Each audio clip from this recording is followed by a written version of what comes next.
Olá, seja bem-vindo ao curso de comissário de voo na modalidade de ensino à distância. Estamos no bloco 2, o bloco de regulamentação. Esta é a primeira parte da disciplina RPA, Regulamentação da Profissão do Aeronauta, e vamos iniciar a sexta aula de RPA, que trata dos seguintes assuntos: viagem, sobreaviso e repouso. Bom, vamos lá. O que é viagem? Viagem, no senso comum, é sair, passear, se divertir, ir para outro lugar. Mas na aviação, viagem tem uma conotação um pouco diferente. Eu já falei dela aqui nas aulas anteriores, mas vou mostrar para você agora esse conceito de viagem que está na Regulamentação da Profissão do Aeronauta, na 13.475.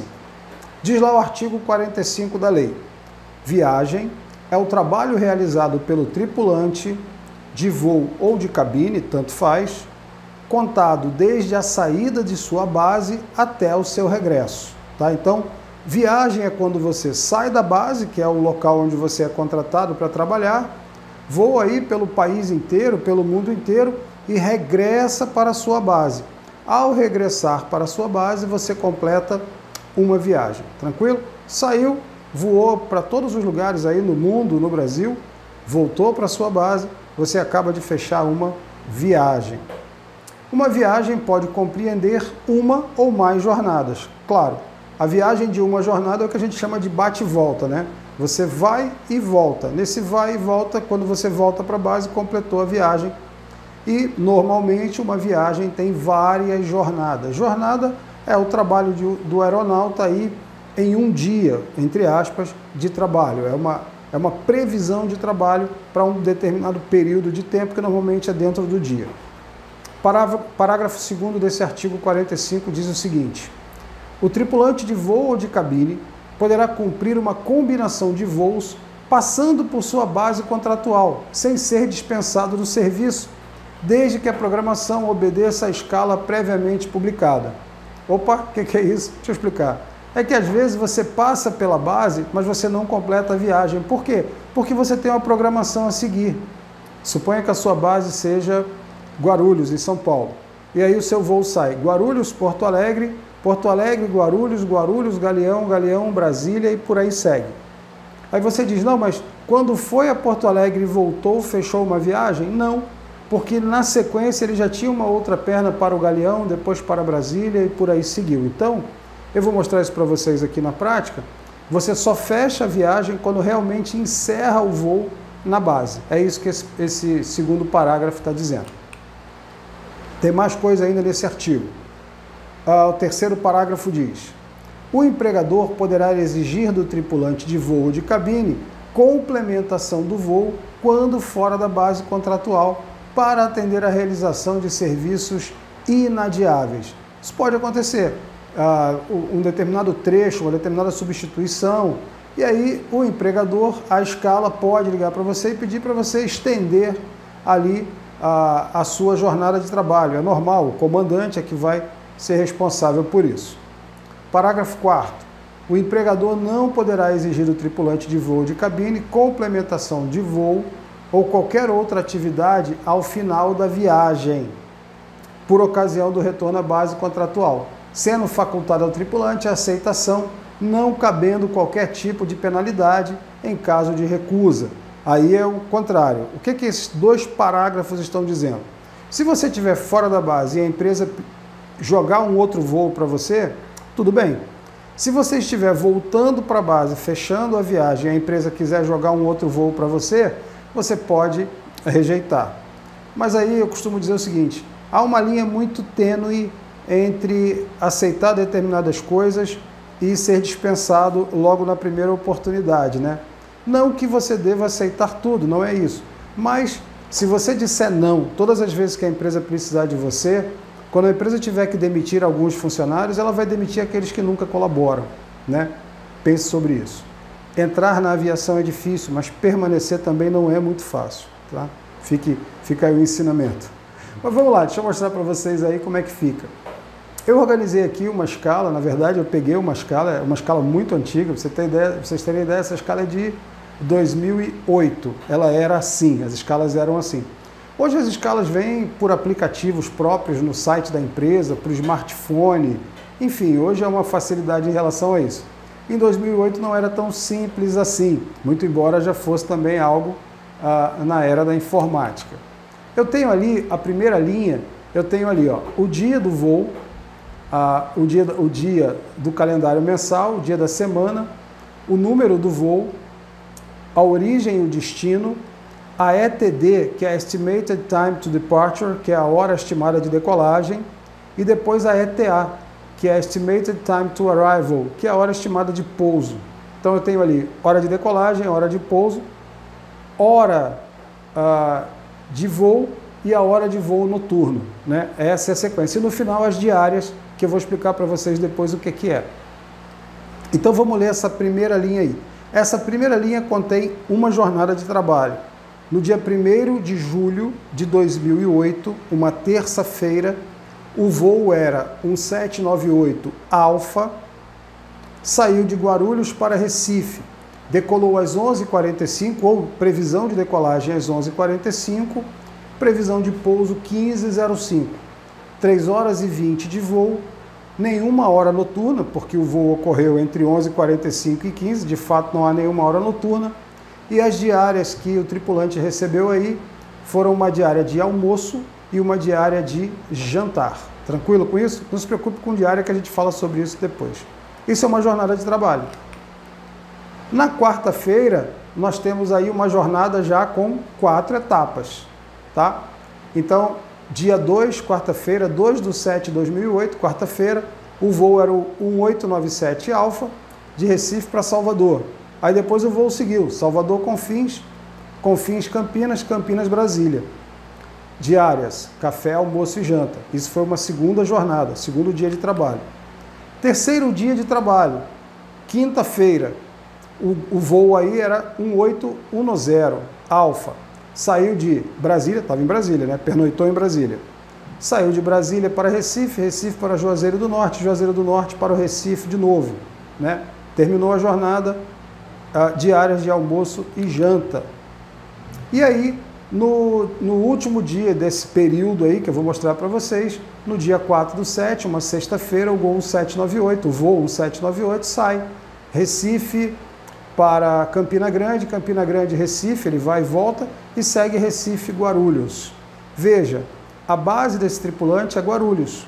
Então ele sai na terça-feira de manhã, terça-feira 11h45 de Guarulhos, e volta para Guarulhos na sexta-feira às 20h45, configurando aí o término de uma viagem. Mas vamos analisar essa escala de novo aí, ó. No primeiro dia, uma jornada de trabalho. Segundo dia, uma outra jornada de trabalho com 4 etapas. Terceiro dia, uma jornada de trabalho com 3 etapas. No quarto dia, uma jornada de trabalho com 3 etapas. E a viagem? A viagem está ali, ó, de Guarulhos para Guarulhos. Percebeu? Uma viagem, 4 jornadas, envolvendo aí 4 dias de trabalho. É claro que as escalas hoje já não são mais essas, essa aí já vai com 12 anos, mas não vai mudar muito, não vai diferenciar muito. Os princípios são os mesmos, a forma de apresentação é que pode ser diferente. Tranquilo? Vamos avançar? Sobreaviso.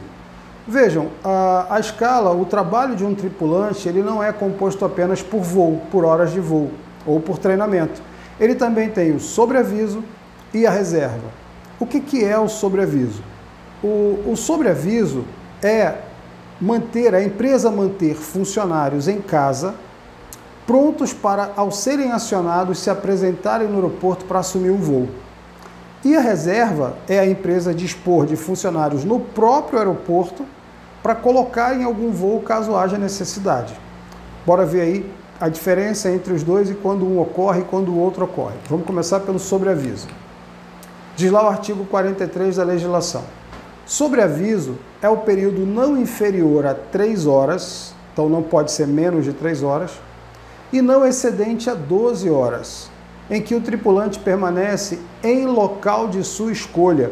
Esse local de sua escolha aí é entre aspas, é na base. Você não pode, eu prefiro estar na casa da minha mãe a 7.000 quilômetros de distância do aeroporto. Não, isso não vai ocorrer. Você tem que estar na base, preferencialmente em casa, mas é em local de sua escolha. à disposição do empregador, então você está em casa à disposição da empresa, devendo apresentar-se no aeroporto ou em outro local determinado no prazo de até 90 minutos. Por isso que é melhor estar em casa, né? Porque se você tem 90 minutos para vestir a farda e chegar no aeroporto, é melhor que você esteja em casa, após receber a comunicação para o início de uma nova tarefa. Então, sai na sua escala, e eu vou mostrar para você, sobre aviso. Nesse dia, você fica em casa, mala pronta, farda organizada. Por quê? Porque se a empresa ligar para você, você tem 90 minutos para se apresentar no aeroporto. Parágrafo 1º.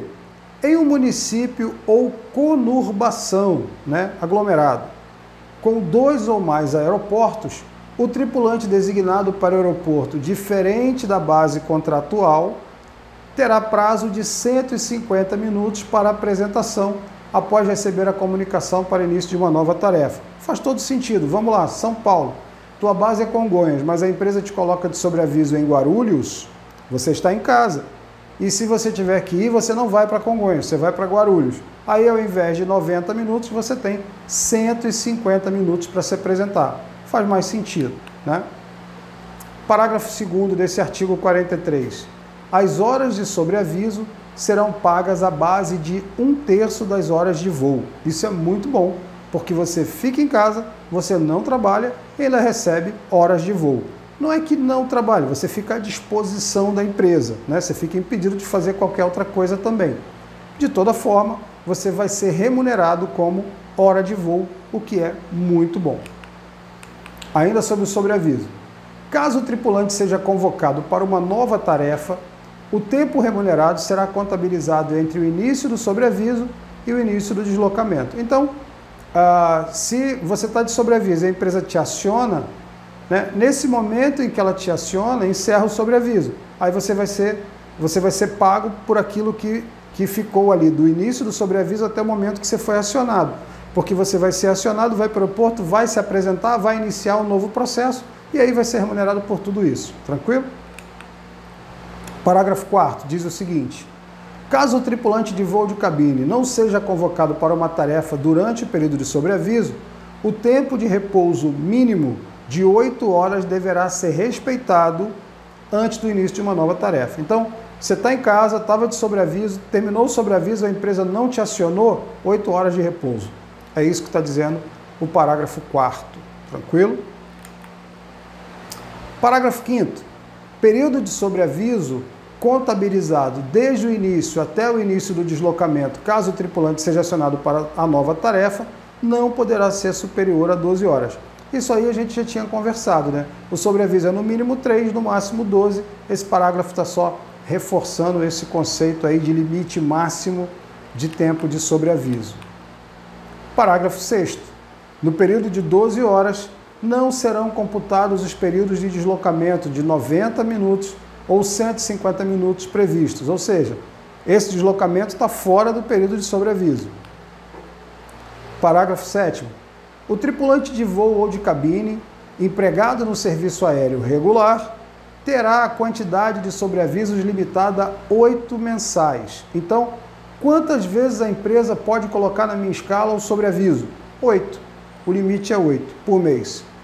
Podendo ser reduzida ou ampliada por convenção de acordo coletivo de trabalho, observados os limites estabelecidos na regulamentação na Autoridade de Aviação Civil Brasileira, na ANAC. Ou seja, o limite existe, mas você já entendeu aqui também de outras coisas que eu falei, que o limite pode ser negociado desde que haja acordo coletivo de trabalho, que a ANAC concorde, aceite e autorize e que haja um sistema de gerenciamento da fadiga humana, né? Você está por dentro disso tudo. Tranquilo com o sobreaviso? Você fica... Depois eu vou fazer um quadro que vai resumir isso para você, mas sobreaviso você fica em local de sua escolha, período entre 3 e 12 horas, remuneração, 1/3 do período de sobreaviso é remunerado como hora de voo. Se você for acionado, tem 90 minutos, se for para sua base, 90 minutos, se for outro aeroporto, 150 minutos para se apresentar, e o limite máximo de sobreavisos por mês é 8. Tranquilo? Vamos seguir para a reserva. Reserva é o que o próprio nome diz, é você está sentado ali no banco de reserva, Caso a empresa precise, ela te aciona, te coloca no voo. Por quê? Porque às vezes um tripulante atrasa, o tripulante se acidenta, o tripulante falta ao trabalho e você não pode segurar um voo com 200 e poucas pessoas porque um tripulante se atrasou. Você tem que ter um tripulante à mão para completar aquela tripulação e seguir voo. Então, a reserva é para isso. Está escrito lá no artigo 44. Reserva é o período em que o tripulante de voo ou de cabine permanece à disposição por determinação do empregador no local de trabalho. Veja, o sobreaviso era no local de sua escolha. A reserva é no local de trabalho. A primeira hora da reserva será paga na mesma hora, aliás, a hora da reserva será paga na mesma hora, na mesma base da hora de voo. Ou seja, uma hora de reserva é igual uma hora de voo. Muito bom. Você está sentado no DO, sofazão, descansando, olhando rede social e ainda está ganhando hora de voo. É muito bom. Por isso que muita gente quer ser comissário. Parágrafo 2º. A reserva do tripulante empregado no serviço aéreo regular terá duração mínima de 3 horas e máxima de 6. Então a reserva tem mínima de 3 e máxima de 6 horas. Diferente do sobreaviso, que tem mínima de 3, mas tem máxima de 12. Né? Parágrafo 4º diz o seguinte: prevista a reserva por prazo superior a 3 horas, ou seja, se você for ficar de reserva mais do que 3 horas, o empregador deverá assegurar ao tripulante acomodações adequadas para descanso e também um período para alimentação. Tá? Parágrafo 5º. Entende-se por acomodação adequada para descanso, para fins desse artigo, poltronas em sala específica com controle de temperatura, em local diferente ao destinado ao público e à apresentação das tripulações. Ou seja, tem que ter um alojamento específico com as poltronas, aquelas poltronas do papai, para você sentar lá com controle de temperatura, um ambiente agradável para você sentar e passar aquele período de reserva ali sem problema. Isso é que são acomodações adequadas, que serão colocadas à disposição sempre que a reserva passar de 3 horas. Não esqueça disso. Parágrafo 6º. Para efeito de remuneração, caso o tripulante seja acionado em reserva para assumir a programação de voo, será considerado o tempo de reserva o período compreendido entre o início da reserva e o início do voo. Igual de sobreaviso, né? Se você for acionado no meio da reserva, quanto tempo foi de reserva? A hora que iniciou até o início do voo. No caso do sobreaviso, é na hora que iniciou, até a hora do início do deslocamento para o aeroporto. A pequena diferença aí, mas o princípio de raciocínio é o mesmo. Parágrafo 7º diz: os limites previstos nesse artigo poderão ser reduzidos ou ampliados de acordo com a convenção, acordo coletivo de trabalho, observados os parâmetros estabelecidos na regulamentação da Autoridade de Aviação Civil Brasileira. A mesma coisa. Toda vez que aparecer um limite, vai aparecer esse parágrafo na lei. Por quê? Porque ele está dizendo que isso pode ser negociado com o sindicato, a empresa e a ANAC e o sistema de gerenciamento de fadiga da empresa. Tranquilo? Bom, deixa eu fazer um quadro resumo para você entender aí as principais diferenças entre sobreaviso e reserva e ficar mais fácil para você quando você for estudar. Olhe bem esse quadro aqui ao meu lado. Eu coloquei ali numa coluna o período, o local, os limites, a remuneração e alguma observação que eu acho necessária. Numa coluna eu coloquei a reserva, na outra coluna eu coloquei o sobreaviso. Então vamos lá preencher esse quadro. Período de reserva, período mínimo de 3 horas, máximo de 6. Local da reserva, o local determinado pela empresa, local determinado pelo empregador. Limite para reserva, não há. A empresa pode te colocar de reserva quantas horas ela quiser, por quantos dias ela quiser por mês. Muito bom, porque você recebe tudo isso em hora de voo, né? Por falar nisso, remuneração da reserva, como hora de voo. Observação: se a reserva for superior a 3 horas, a empresa tem que providenciar o local adequado para descanso e o intervalo para alimentação. Tranquilo com isso? Bora ver o sobreaviso. Sobreaviso. Período do sobreaviso, no mínimo 3 horas, no máximo 12 horas. Local do sobreaviso. Local de escolha do aeronauta. Não se esqueça que tem que ser na base, porque você vai ser acionado, tem 90 minutos ou 150 para se apresentar. Limite de sobreaviso, 8 mensais. Então, não pode exceder a 8 mensais. Remuneração do sobreaviso. 1/3 das horas de sobreaviso serão pagas como horas de voo. Observações: se você estiver na base, 90 minutos para se apresentar, no caso do sobreaviso, no caso do acionamento. Se você estiver na base e for mandado para um outro aeroporto, 150 minutos para se apresentar nesse outro aeroporto. Tranquilo? Como é que isso vem na escala? Vem assim, ó, simples assim. Veja aquela escala, aquela mesma escala de 2008, tem lá, ó, dia 17/7/2008, quinta-feira, lá no final, ó, sobreaviso, tá vendo? Sobreaviso em Congonhas, das 11 às 13. Esse sobreaviso aí é anterior à lei, né? Então ele está com um período menor. Em tese ele não poderia ser... Não, ele nem está menor, né? Está com 4 horas. 11, 12, 13, está com 2 horas só. Não poderia de fato, né? Não poderia haver um sobreaviso desse... Atualmente não poderia haver um sobreaviso com essa duração. Antigamente era possível e eu só queria mostrar para você aí como é que ele vem na escala. E a reserva, da mesma forma, vem lá, ó, dia 17 em Guarulhos, veja que o sobreaviso foi em Congonhas e a reserva já foi em Guarulhos, né? Guarulhos, de 21 às 23h15, 2 horas e 15 de reserva, também não poderia, né? Porque a lei hoje prevê no mínimo 3 horas de reserva. Veja que a lei está melhorando a condição do aeronauta. Mas o objetivo aqui era mostrar para você na escala, e na escala fica desse jeito aí. Tranquilo com sobreaviso, reserva? Podemos avançar? Próxima aula a gente vai falar só coisa boa. Férias, alimentação e folga. Então, vejo você na próxima aula.